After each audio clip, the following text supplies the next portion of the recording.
Sunday lunches used to be sacred. The scent of roasted garlic potatoes, kids' laughter echoing through the hallway, my sister pretending her kitchen was a Michelin star restaurant. Chaos. But familiar chaos.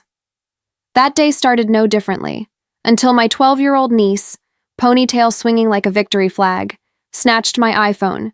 15 Pro clean out of my hand. Mom says this is a cheap knockoff, she announced proudly, holding it up like she'd just revealed state secrets. I blinked. What? Before I could react, crack. She bent it across the table's edge like a glow stick. Everyone roared with laughter. My sister covered her mouth like she was trying not to smile. And I sat there, frozen, not by the broken phone, but by the broken dignity. I waited for her mother, my sister, to step in, to say, "That's not okay, apologize." But she didn't. She wouldn't even meet my eyes. That silence was louder than any insult. Hours later, I sat alone in my car, staring at the damaged phone in my lap. Still warm from her hands, and suddenly it hit me like a slap.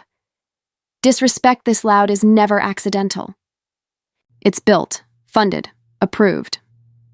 For 2 years, I'd been quietly paying $900 a month for that little girl's private school. Because I believed in giving her opportunities I never had.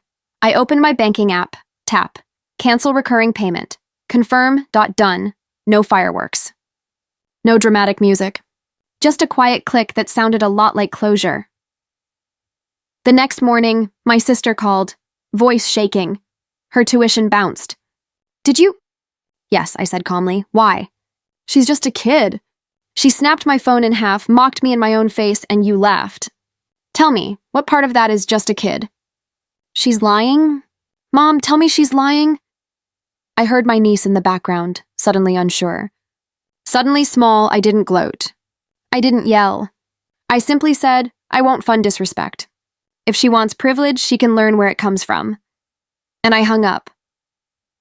Sunday lunches had always been a tradition in our family. No matter how busy life got, we gathered at my sister's house. Same menu, same jokes, same slight chaos humming through the air like background music.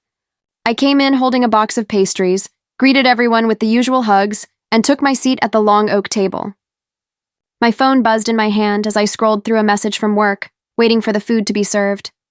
Then, without warning, my 12-year-old niece appeared beside me. She didn't say hello. She didn't even make eye contact. She just snatched my phone straight from my hand. I blinked, taken off guard. "Hey, Mom says this is a cheap knockoff," she announced loudly, turning to the table like she was delivering punchline of the night.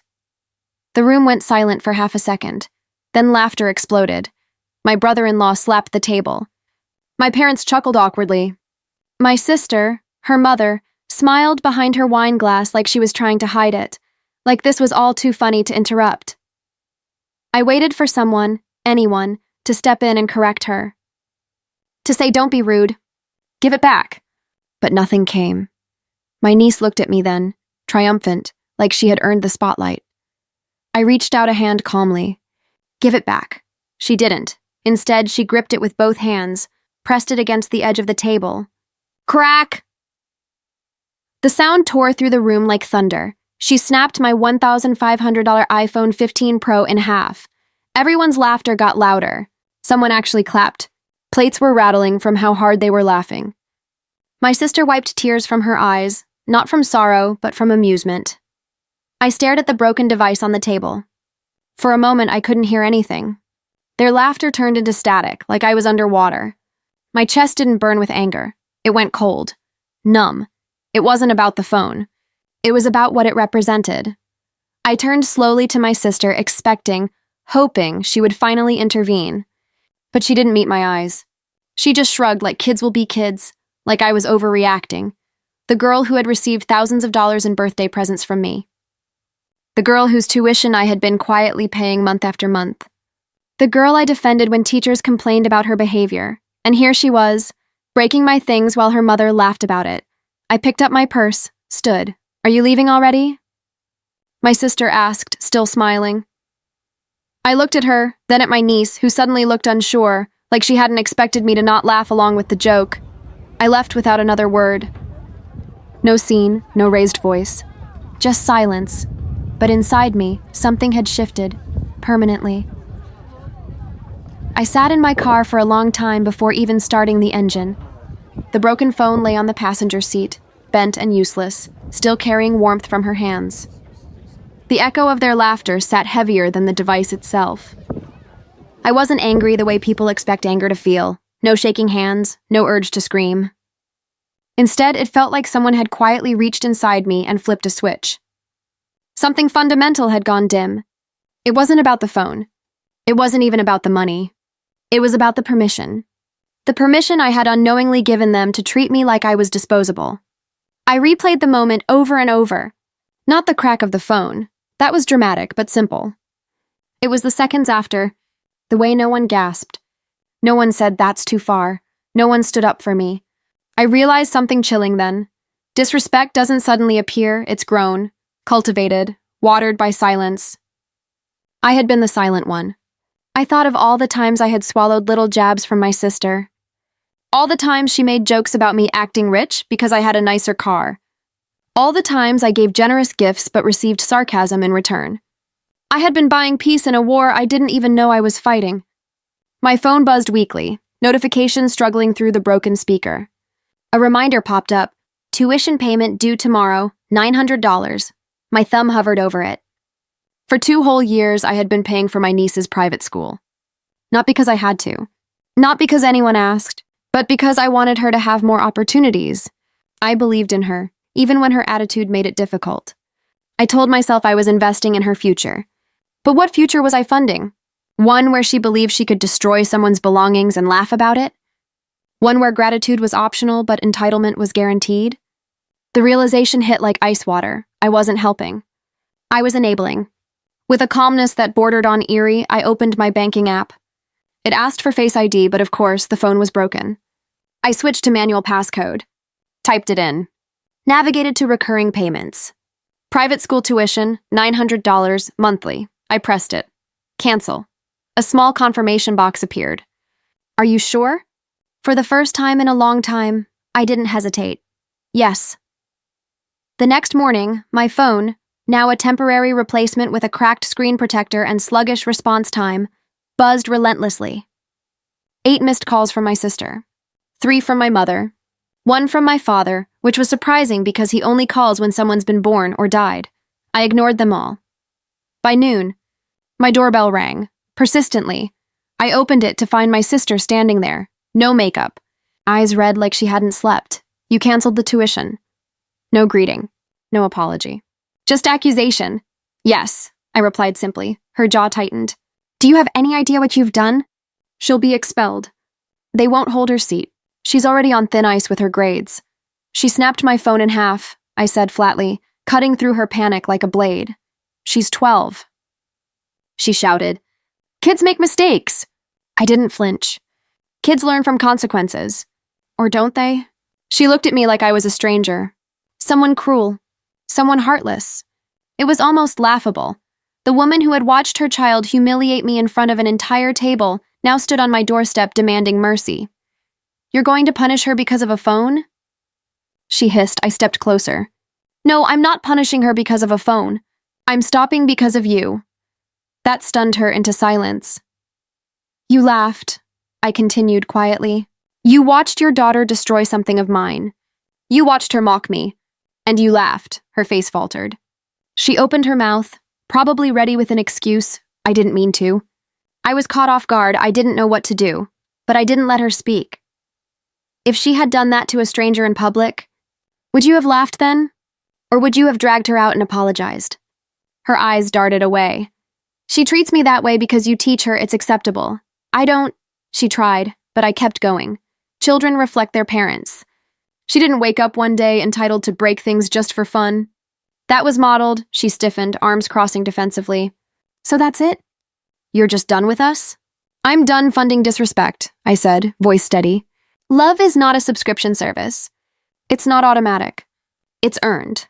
It's mutual. Behind her, I heard a small voice. Mom, is she telling the truth? My niece stood at the bottom of the porch steps, eyes wider than I'd ever seen them. Gone was the smug grin from the day before. Now she looked unsure, human. For the first time in years, she wasn't performing. She was processing. She's lying? She whispered. Mom, tell me she's lying. My sister's mouth opened, but no sound came out. That silence, finally, was honesty. For once, I didn't feel it. I didn't comfort. I didn't soften. I let reality sit between us like a mirror. If they wanted my support again, they would have to earn it, not with apologies shouted through tears, not with guilt or pressure, but with change, respect, accountability. Until then, the payments would stay canceled, and so would my silence. My sister stood frozen on my porch, torn between pride and panic.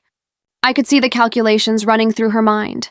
How to spin this, how to turn herself into the victim, how to pivot the blame away from her parenting and back onto my overreaction. That was her pattern. She didn't solve problems. She redirected them. But this time, I didn't give her room to. Come on, she muttered finally, reaching for my niece's arm like she was ready to leave and regroup later, probably with our mother on speakerphone ready to mediate. But her daughter didn't move. She stayed planted on the step, staring at me like she was seeing me not as the aunt who always said yes, but as a person. A person she had hurt. Why did you do it? I asked, not harshly. Just plainly, she swallowed. For a moment, she didn't answer. Then she shrugged, shoulders shrinking. I don't know. Everyone laughs when Mom says stuff about you. I thought... She trailed off, embarrassed. You thought it was a joke, I finished for her. She nodded. No excuses, no lies. Just truth. Messy, uncomfortable truth. I looked at my sister. She looked away. That was when I realized something. She wasn't going to fix this. She didn't want to fix it. She wanted it to go away. I shifted my attention back to my niece. You know why I paid for your school? I asked her. She hesitated. Because you wanted me to have a good future? Yes, I said. But a good future isn't built on fancy schools and uniforms. It's built on character, on knowing the difference between funny and cruel, between confidence and arrogance, between privilege and gratitude. Her eyes dropped to the floor. I messed up, she whispered. You did, I agreed. But messing up doesn't make you a bad person. Refusing to learn from it does. Her chin trembled ever so slightly. My sister shifted impatiently. So what now? You want her to beg? No, I said sharply. I don't want begging. I want understanding. I leaned down to my niece's level. I'm not paying for your school anymore. Not because I hate you. Not because I'm punishing you. But because I will not invest in someone who doesn't understand value. I stood back up. When you're ready to rebuild, not with gifts or flattery, but with respect, I'll be here. My sister scoffed under her breath like I was being dramatic. But for the first time ever, her daughter didn't mirror her. Instead, she nodded quietly. There was no hug. No grand reconciliation. No cinematic swelling music. Just silence. A different kind of silence.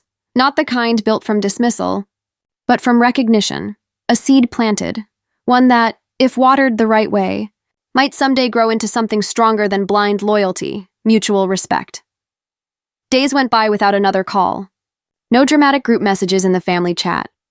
No sudden interventions from my parents demanding I fix things. Just a strange, echoing quiet.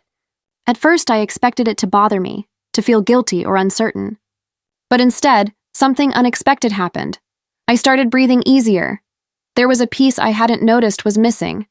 A lightness in my chest that came from no longer waiting for the next jab, the next entitled request disguised as a favor. I realized how much emotional rent I had been paying in a house where I was never truly welcomed. One evening, as I was making tea, my phone buzzed with a message from Niece No Emojis. No excuses, just 3 words. Can I call? I stared at the screen. Not with dread, but with curiosity. I pressed accept when she rang. Hi, she said, voice small. Not the loud, bragging tone she usually carried. Just a kid. A kid who'd finally been quiet long enough to hear her own thoughts. Hi, I echoed. There was a pause. A real one. Not hesitant, reflective. I want to pay you back, she said. I almost smiled. How? I'll figure it out. I'll get a job or, you're 12, I interrupted gently. You can't get a job, I know, she sighed. But I want to do something. I don't want you to think I'm just like that.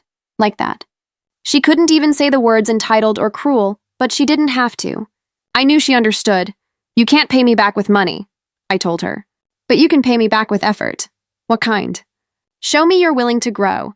Show me your attitude isn't permanent. Silence again. This time softer. Finally, she asked, "Can I come over sometime?" I thought about it carefully. Not from resentment, but from purpose. She wasn't just asking to visit. She was asking if the bridge was truly still there. Yes, I said. But not as the kid who expects things from me. As the person who wants to build something with me. There was the faintest sound of relief in her breath. Okay, she said. No grand apology. No instant transformation. Just a beginning. Sometimes healing doesn't roar in with apologies and tears. Sometimes it starts with 3 quiet words. Can I try? And so, without fireworks or forgiveness sealed by hugs, life simply shifted, not back to what it was, but forward into something healthier. I didn't reinstate the tuition payments. I didn't rush to make everything normal again. Because normal had been twisted into something that benefited everyone but me. Instead, I kept my boundary firm, but left the door open, not wide. Not swinging. Just unlocked. My niece began showing up, not with expectations, but with effort. Small things at first. Helping me carry groceries without being asked. Asking questions instead of making comments. Listening more than she spoke. I never praised her like she was doing me a favor. I just treated her the way I always had. Kindly, but no longer endlessly. My sister, on the other hand, took longer. Pride is a heavy thing to swallow. She still hasn't apologized, not properly. Maybe she never will. And I've made peace with that too. Because this story stopped. Being about revenge the moment I chose self-respect over approval. Sometimes the most powerful thing you can do is simply stop clapping for behavior that hurts. You don't need to burn bridges in anger. You just need to stop building them alone. And when you do, you'll be amazed at who learns to build toward you and who is only ever using you as a road.